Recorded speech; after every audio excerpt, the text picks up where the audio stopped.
हे guys WhatsApp Baahubali trick में आप सबका बहुत बहुत स्वागत है। गाइस हमने पिछले लेक्चर में बायोलॉजी का एमसीक्यूज़ कवर किए थे। तकरीबन 20 एमसीक्यूज़ थे, बहुत इम्पोर्टेंट थे और पाचन से संबंधित एमसीक्यूज़ थे। अगर आपने सॉल्व नहीं किया है तो प्लीज़ जाके सॉल्व कर लीजिए।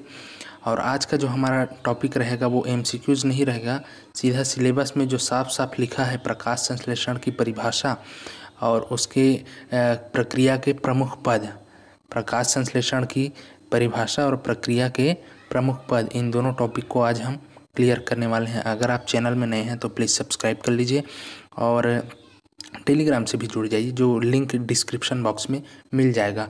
और ये दोनों पढ़ने के बाद, दोनों टॉपिक क्लियर करने के बाद हम लास्ट में क्वेश्चन आंसर करेंगे, जिससे आपको समझ में आ जाएगा कि किस तरीके से क्वेश्चन पूछा जाता है। और जो क्वेश्चन रहेगा वो पिछले एग्ज़ाम में पूछा गया, कोई ना कोई एग्ज़ाम में पूछा गया वाला क्वेश्चन आपसे सॉल्व कराया जाएगा। तो चलिए पढ़ते हैं कि प्रकाश संश्लेषण है क्या। देखिए हमने पहले लेक्चर से ही ये पढ़ना स्टार्ट किया था पोषण में, कि पौधे जो होते हैं, हरे पेड़ पौधे, वो कौन से पोषण को फॉलो करते हैं, वो स्वपोषी पोषण को फॉलो करते हैं। कहने का मतलब ये है कि स्व मतलब खुद, पोषी मतलब पोषण करना, खुद का पोषण करना, मतलब अपने भोजन का निर्माण खुद करते हैं। तो कैसे बनाते हैं अपने भोजन का निर्माण? तो अपना भोजन का निर्माण वो प्रकाश संश्लेषण की क्रिया से बनाते हैं, अर्थात फोटोसिंथेसिस से बनाते हैं। तो चलिए पढ़ते हैं कि प्रकाश संश्लेषण है क्या। प्रकाश संश्लेषण से आशय प्रकाश के द्वारा भोजन का संश्लेषण से है। मतलब प्रकाश जो है, सनलाइट जो है, उसका यूज़ हम क्या करेंगे भोजन बनाने में? हम नहीं, मतलब पेड़ पौधे, उसका यूज़, सनलाइट का यूज़ भोजन बनाने में करेंगे। इसलिए इस क्रिया को जो है फोटोसिंथेसिस या प्रकाश संश्लेषण कहते हैं। सभी जीवों की भांति पौधों को अपना अस्तित्व बनाए रखने के लिए भोजन अत्यंत आवश्यक है। बिल्कुल सभी जीव को जीवित रहने के लिए जिस तरीके से भोजन की आवश्यकता है, उसी तरह पेड़ पौधों को भी अपना अस्तित्व, अपना आपको जिंदा रखने के लिए भोजन की आवश्यकता है। तो कौन कौन सी चीज़ है जो भोजन बनाने के लिए आवश्यक है पेड़ पौधों में, हरे पेड़ पौधों में? तो वो 4 चीज़ हैं। वो 4 चीज़ कौन कौन से हैं? एक तो चाहिए कार्बन डाइऑक्साइड, जल, क्लोरोफिल और सूर्य की प्रकाश। अगर इनमें से कोई एक नहीं मिला तो पौधे अपना भोजन नहीं बना पाएंगे, उनका अस्तित्व खतरे में पड़ जाएगा। तो इसलिए इन चारों चीज़ों का होना बहुत ज़रूरी है। जैसे हमारे भोजन में सब चीज़ का होना ज़रूरी है, जैसे हमें भी प्रोटीन चाहिए, विटामिन चाहिए और वसा चाहिए और कार्बोहाइड्रेट चाहिए। अगर इनमें से एक भी कमी पड़ता है तो हमारे शरीर में बहुत सारी बीमारियां उत्पन्न हो जाती है, शरीर का विकास नहीं हो पाता। उसी तरह से अगर इनमें से एक भी चीज़ अगर कम पड़ जाती है पौधों में, या कमी हो जाती है, तो पौधे जो है वो ग्रोथ नहीं कर पाते, प्रकाश संश्लेषण की क्रिया नहीं हो पाती और वो धीरे धीरे नष्ट होने लग जाते हैं। तो चलिए पढ़ते हैं कि ये भोजन कैसे बनाएंगे। हमने तो सुना कि पढ़ रहे हैं कि भोजन प्रकाश संश्लेषण से बनता है। तो प्रकाश संश्लेषण से कैसे बनाएंगे? तो उनके लिए इन 4 चीज़ों की ज़रूरत पड़ेगी, CO2, H2O, क्लोरोफिल और सूर्य प्रकाश। इनमें आपस में एक रासायनिक अभिक्रिया होगी और बन जाएगा भोजन।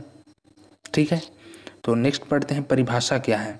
तो प्रकाश संश्लेषण एक जैव रासायनिक क्रिया है। जैव रासायनिक क्रिया है, याद रखिएगा, जैव रासायनिक क्रिया, जिसमें हरे पेड़ पौधे सूर्य के प्रकाश, क्लोरोफिल की उपस्थिति में जल और कार्बन डाइऑक्साइड से कार्बोहाइड्रेट जैसे सरल कार्बनिक भोज्य पदार्थ का निर्माण करते हैं, वह ऑक्सीजन मुक्त करते हैं। तो प्रकाश संश्लेषण की परिभाषा में हमने क्या देखा कि सूर्य के प्रकाश, क्लोरोफिल की उपस्थिति में कार्बन डाइऑक्साइड और जल आपस में क्रिया करते हैं और क्या बनाते हैं? कार्बोहाइड्रेट बनाते हैं और ऑक्सीजन मुक्त करते हैं। तो इसको एक रिएक्शन के माध्यम से देखते हैं कि 6 अणु हमने, मतलब पेड़ पौधों ने क्या लिया? कार्बन डाइऑक्साइड लिया।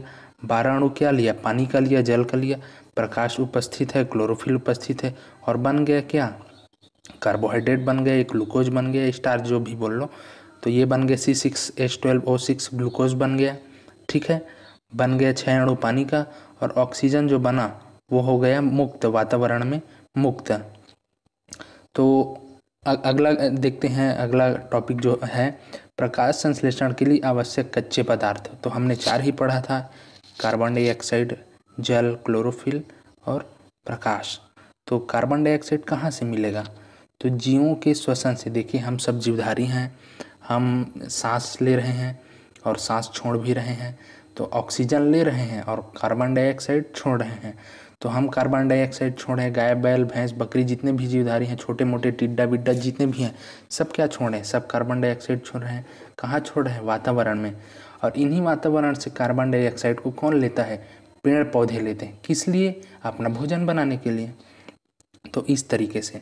तो हाँ, जो जीव स्थल में है, जमीन में, सॉरी, जो पेड़ पौधे थल में है मतलब जमीन में है, वो तो वातावरण से ले रहे हैं, लेकिन जो पानी के अंदर है, समुद्र के अंदर है, नदी तालाब के अंदर है, पेड़ पौधे छोटे छोटे हरे पेड़ पौधे, उनको कार्बन डाइऑक्साइड कहाँ से मिलेगा? तो जो जल में घुला रहता है कार्बन डाइऑक्साइड, जल में कार्बन डाइऑक्साइड भी घुला रहता है, ऑक्सीजन भी घुला रहता है। तो जल में जो घुला रहता है कार्बन डाइऑक्साइड, उससे वो कार्बन डाइऑक्साइड प्राप्त करता है और प्रकाश संश्लेषण में अपनी भूमिका निभाता है। दूसरा जो कच्चा पदार्थ है, रॉ मटेरियल है, वो है जल। तो अब जल कहाँ से मिलेगा? जल जो है जमीन में है, जमीन के अंदर है, तो वो जड़ के माध्यम से क्या करते हैं? जड़ के माध्यम से अवशोषण करता है जल को। जड़ क्या होता है? जमीन के अंदर धंसा रहता है, जमीन के अंदर पानी है, नमी है, उसी नमी को क्या करता है? अवशोषित करता है और प्रकाश संश्लेषण की क्रिया में अपनी भूमिका निभाता है। तीसरी बात देखते हैं, मतलब तीसरा कच्चा पदार्थ जो है वो है क्लोरोफिल। अब क्लोरोफिल कहाँ से प्राप्त होगा? क्लोरोफिल तो उनकी पत्तियों में खुद रहता है, क्लोरोफिल उनकी पत्तियों में खुद रहता है और ये हरे रंग का होता है। क्लोरोफिल को देखो 4 प्रकार के मेनली देखा जाता है पौधों में। एक होता है क्लोरोफिल ए, दूसरा होता है क्लोरोफिल बी, तीसरा होता है कैरोटीन और चौथा होता है जैंथोफिल। तो क्लोरोफिल ए और बी जो होता है वो हरे रंग का होता है, कैरोटीन जो होता है वो लाल रंग का होता है और जैंथोफिल जो होता है वो संतरा रंग का होता है। ठीक है, तो क्लोरोफिल पौधों की पत्तियों में खुद पाया जाता है। उसके बाद देखते हैं चौथा प्रकाश। प्रकाश सूर्य से मिल जाएगा। अगर प्रकाश ज़्यादा है तो प्रकाश संश्लेषण भी ज़्यादा होगा, प्रकाश की मात्रा कम है तो प्रकाश संश्लेषण की मात्रा भी जो है वो कम होगी। और ये रंग देख लीजिए, विबग्योर मतलब ये रंग है, वी का मतलब होता है वॉयलेट और आर का मतलब होता है रेड। कहने का मतलब ये है कि वॉयलेट या बैंगनी जो रंग है, प्रकाश है, उसमें प्रकाश संश्लेषण की क्रिया सबसे कम होती है और रेड कलर में जो है प्रकाश संश्लेषण की क्रिया सबसे ज़्यादा होता है, रेड कलर के प्रकाश में। तो ये हो गया प्रकाश। कच्चा पदार्थ हमने चार देखा, कार्बन डाइऑक्साइड, जल, क्लोरोफिल और प्रकाश। तो इन्हीं को के माध्यम से ये अपना भोजन तैयार करते हैं। तो अब देखते हैं प्रक्रिया कि आखिर ये किस तरीके से अपना भोजन का निर्माण करते हैं। तो सबसे पहले ये इमेज आप समझिए, ये पेड़ का जड़ है, ये सीधा पेड़ है और मैं बहुत सारे पत्ते ना लेकर एक ही पत्ता ले रहा हूँ आपको समझाने के लिए। और ये सूर्य है। तो देखिए हमको क्या चाहिए प्रकाश संश्लेषण के लिए? कहने का मतलब है पेड़ पौधों को क्या चाहिए प्रकाश संश्लेषण के लिए? पानी चाहिए, H2O, कार्बन डाइऑक्साइड चाहिए, ठीक है। तीसरा क्या चाहिए? क्लोरोफिल चाहिए और चौथा क्या चाहिए? सूर्य का प्रकाश चाहिए। इन्हीं के माध्यम से, इन्हीं के उपयोग करके ही तो अपना भोजन बनाएंगे। तो देखिए पानी कहाँ से मिल रहा है?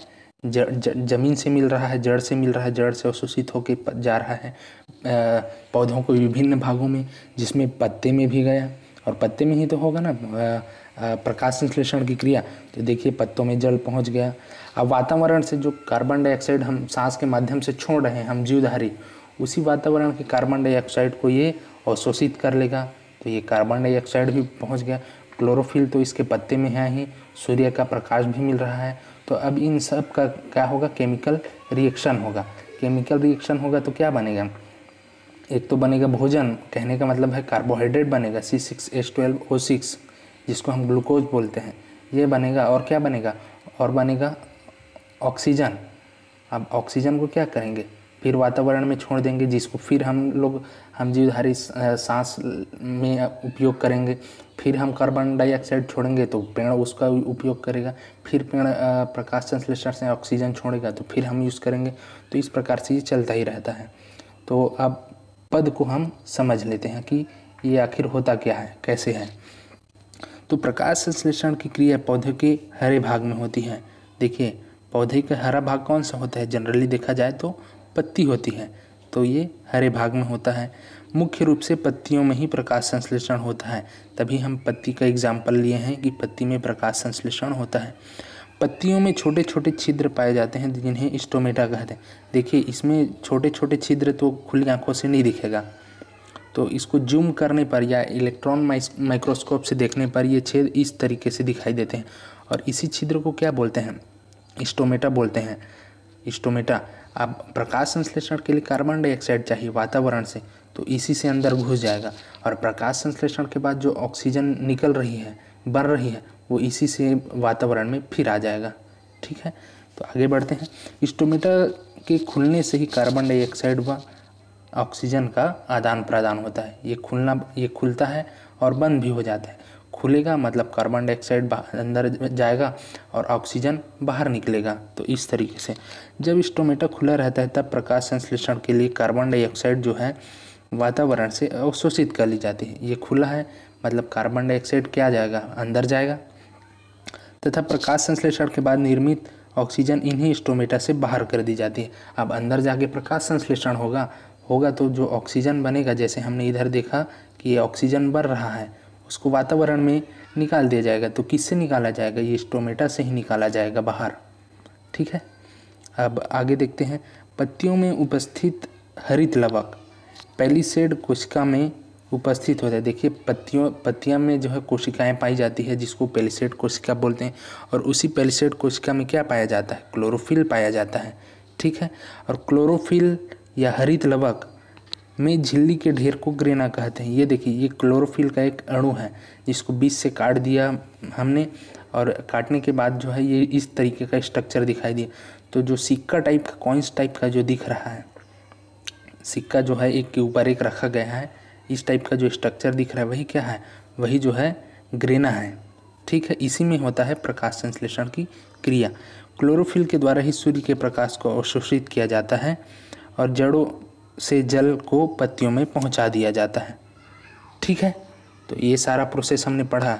अब इसको इसके माध्यम से समझ लेते हैं कि क्या हुआ।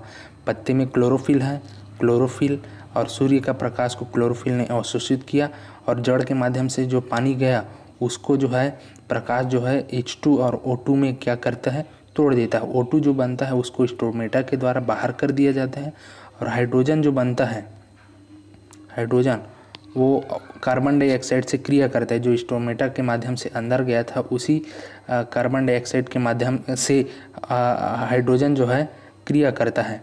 क्रिया करने के बाद क्या बनाता है, ये बनाता है शर्करा, स्टार्च या शर्करा या कार्बोहाइड्रेट या ग्लूकोज बनाता है। तो इस तरीके से प्रकाश संश्लेषण की क्रिया पूर्ण होती है या भोजन का निर्माण होता है। यही क्या है, यही तो भोजन है, C6H12O6 जो पौधों के विभिन्न भागों में जाके जमा हो जाता है। आप देखते हैं इनसे संबंधित क्वेश्चन आंसर देख लेते हैं कि प्रकाश संश्लेषण किस रंग में सबसे ज़्यादा होता है। मैंने बताया था कि विबग्योर, आप याद रखिए, वी का मतलब होता है वायलेट, आर का मतलब होता है रेड। तो रेड में सबसे ज़्यादा होता है और वायलेट में सबसे कम होता है। तो इसका सही आंसर क्या हो जाएगा, लाल। प्रकाश संश्लेषण में ऑक्सीजन मुक्त होने का कारण क्या है बताइए। कार्बोहाइड्रेट का जल अपघटन, प्रोटीन का विघटन, जल का अपघटन, कार्बन डाइऑक्साइड का अपचयन, बताइए। तो इसका सही आंसर होगा जल का अपघटन। देखिए हमने यहाँ देखा था कि जल जो है H2 और O2 में टूट जाता है। ठीक है, जिससे क्या बनता है, ऑक्सीजन बनता है। ऑक्सीजन जो है स्टोमेटा से बाहर निकल जाता है। अब अगला देखते हैं, अगला क्वेश्चन, क्लोरोफिल में कौन सा धातु पाया जाता है। देखिए लोहा, मैग्नीशियम, निकिल या कॉपर। क्लोरोफिल में जो है मैग्नीशियम धातु पाया जाता है। जैसे हमारे हीमोग्लोबिन में जो है आयरन पाया जाता है या लोहा पाया जाता है, उसी तरह क्लोरोफिल में मैग्नीशियम पाया जाता है, याद रखिएगा। चौथा क्वेश्चन देखते हैं कि प्रकाश संश्लेषण के लिए निम्न में से कौन सी गैस जरूरी है। Carbon monoxide, carbon dioxide, nitrogen या ऑक्सीजन, क्या चाहिए। कार्बन मोनोऑक्साइड तो हमने नहीं देखा, नाइट्रोजन भी हमने नहीं देखा, ऑक्सीजन और कार्बन डाइऑक्साइड देखा, लेकिन ऑक्सीजन निकल रहा है, चाहिए नहीं, वो निकल रहा है, बन रहा है, तो ये भी नहीं होगा। तो चाहिए क्या, कार्बन डाइऑक्साइड। इसलिए सही आंसर क्या हो जाएगा, कार्बन डाइऑक्साइड। हमने एक ही गैस देखा था प्रकाश संश्लेषण के लिए, वो कौन सा, वो कार्बन डाइऑक्साइड, बाकी पानी देखा था, क्लोरोफिल देखा था और प्रकाश देखा था। 4 ही कच्चा माल चाहिए जिसमें से एक कार्बन डाइऑक्साइड है। तो गाइज़ आज का कुछ टॉपिक इतना ही है। समझ आया होगा तो प्लीज़ लाइक कीजिएगा, शेयर कीजिएगा, सब्सक्राइब कीजिएगा, टेलीग्राम से भी जुड़ जाइए। धन्यवाद।